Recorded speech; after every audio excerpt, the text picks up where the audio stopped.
It's generally best to prune a hibiscus in the early spring, especially if you want to do a full prune.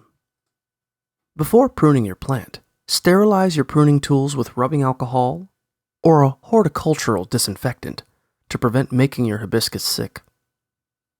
Always make your cuts at a 45-degree angle and avoid cutting off more than 2/3 of a branch.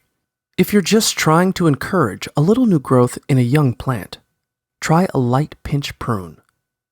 Snip off the very ends of branches near the top of the plant about a 1/4 inch, 0.6 centimeters, from the top of the highest growth node, where leaf buds emerge from the stem.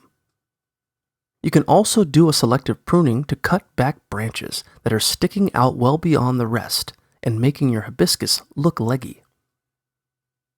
Look for growth nodes about 1/3 of the way from the top of the branch and make the cut there.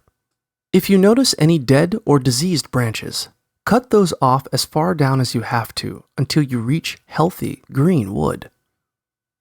If you're looking to grow the best possible crop of flowers, try doing a full prune in early spring. Cut all the branches back far enough so that there are only 2 to 3 nodes left on each branch.